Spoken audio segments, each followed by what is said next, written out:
ஒரு உயிரை காப்பாத்த அந்த நர்ஸ் செய்த செயல் அனைவரையும் அழ வைத்தது. ஒரு நாள் மழை பயங்கரமா பெஞ்சிட்டு இருக்கு. அந்த இரவு அரசு மருத்துவமனை முழுக்க அமைதியா இருந்துச்சு. அந்த நேரத்துல ஒரு வயதான தாத்தாவை அவசரமா மருத்துவமனைக்கு கொண்டு வந்தாங்க.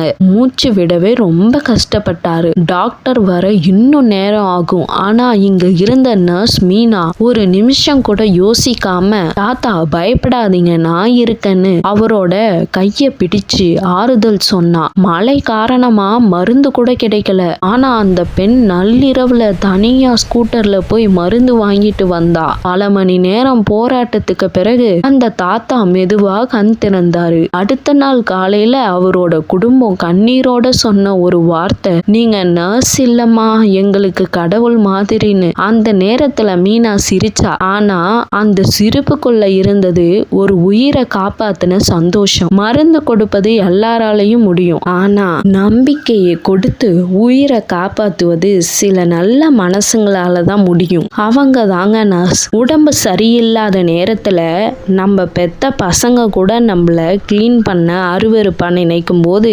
யாருன்னே தெரியாத அந்த நர்ஸ் எந்த ஒரு முகசுளிப்பும் இல்லாம நம்மள சுத்தம் பண்ணுவாங்க. அவங்களுக்கெல்லாம் கோவிலே கட்டலாங்க. இனிய செவிலியர் தின நல்வாழ்த்துக்கள். இந்த கதை பிடிச்சிருந்தா ரெட் ஹார்ட் கமெண்ட் பண்ணுங்க. அப்படியே வீடியோக்கு லைக், சப்ஸ்கிரைப், ஷேர் பண்ணுங்க.